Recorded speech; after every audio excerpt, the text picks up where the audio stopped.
mics are hot, and so are we in the kitchen at Studio Kitchen Colorado, live on iHeartRadio. 630 KHOW, our local affiliate here in Denver. And Facebook, YouTube, Twitter, Periscope, Instagram, man, we're everywhere. Anywhere it's live. On the air everywhere. Continuing with Santiago's. And what a treat this has been tonight, Brian. Oh, my gosh. I told you, man. My family's had a house in the state of Jalisco since, like, 86. And this is, to me, right here. This is my heart. What these guys are doing every day, and they're living my dream life right there. He already proclaimed at the beginning of the show he was a Mexican in a white man's body. Just so you know.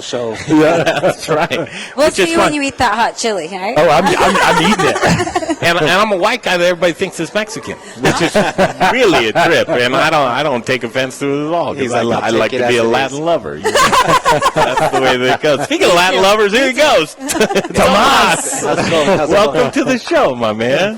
Not too bad. Suzette, you agree? Yes, he is my Latin lover. Look at that. 18 years in marriage, still going strong. Oh, and she's got a sparkle in her eye for him. I love to see that. Family affair. It's all in the kitchen. I tell you, she would kick me to the curb if it wasn't for me cooking. She already said she likes to watch you cook, my friend. That is true. I'm in. Have you ever, I've run this by a few people, but there's a thing that ladies do when you cook for them that's like that happy dance. You ever see that? Tamales? She make it tamales? What do you like to cook, my friend? Right now I've been into tamales. I've been trying to get some, a good recipe going, just so that way, it's a staple that we keep within our family. So that's what I'm working on right now. Green chili is something that we've perfected, I would say. So. All right. Outside of Mexican food, what do you like to cook? I don't doubt outside of Mexican You're not making food. You're not making a curry or anything like that? No curry. You might give me some spaghetti, or that's about as good as it might get. Really? I mean, he sticks with the Mexican food. I could go on the culinary side. I could do the Italian food. I'll do the occasional pork chops and, steak and here and there. Don't let him fool you. Barbecue, but listen, with Mexican food, you can cover so many things. Mm-hmm. I mean, truly. We were asking, okay, last food. You only get one type of food for the rest of your life. What would it be? He was like Mexican food, right? Hands down. And not even a question. Not even, for me, there's no question. Because it's so diverse. Yeah. You have, you can make a relleno.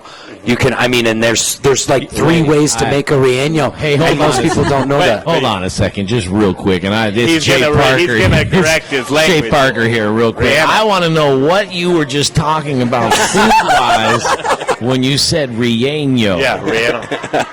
Now, let me tell you this. If you say it, white guy. Say it. Tell me how to correct me, Mr. White Guy over there. ¿Sabes qué? Yo puedo decir lo que sea que tú quieres. Pero if you're going to mispronounce it, the proper way to mispronounce it is relleno roll. Okay, now everybody knows that, so I don't have a problem with you mispronouncing it, but when you create your own way, hey man, you should know how many people do I give them names in my life.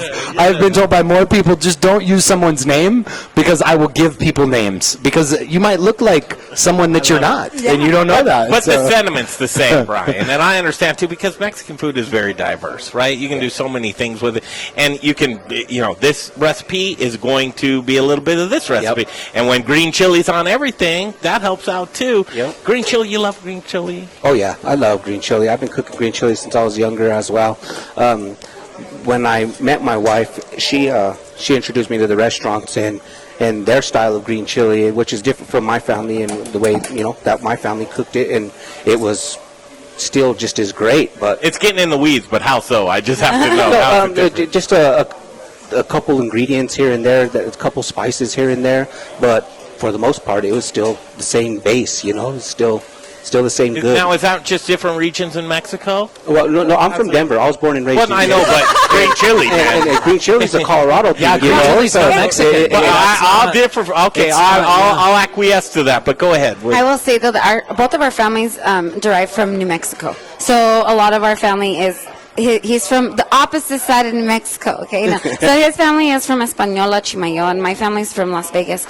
And so you do see the difference of this side of New Mexico versus this side of New Mexico. Even when you go to New Mexico and eat, it's kind of like that. But our food is still isn't New Mexican either, because if you ask them, what is this green chili sauce? They just put green chili on everything, like just the chilies itself. I think Colorado is a staple for green chili the way we make it.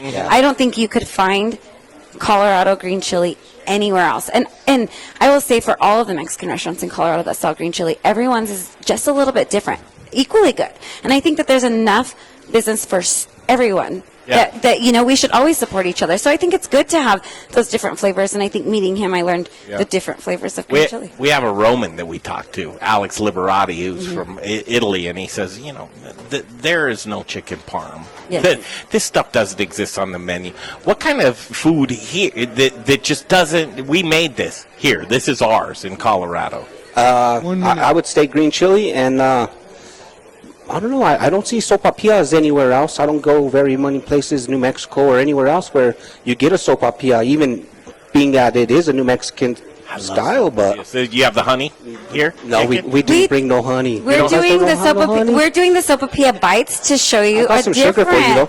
Yes, so we do a sopapilla bite, and we just started that. It's like a little mini sopapillas, and you put powdered sugar or sweet. cinnamon Bring and that sugar in. on Yeah. them. Bring Yes, that. so Show good. that, But now, and so let me worth ask it. quick, We love because we you gotta guys. go to break. Yeah, we Yep. do have to go to break. yeah. What was the question? Well, it's like Indian fry bread, and is a sopapilla truly like a mix of an Indian, Native American? I guess is what I should call it now. It's more of a tortilla, because the masa that you make for sopapilla is the same masa you would make for a tortilla. Let me properly thank you. Thank you guys so much. you. Great, Thank you, guys. Suzette. Thank you. You guys are great.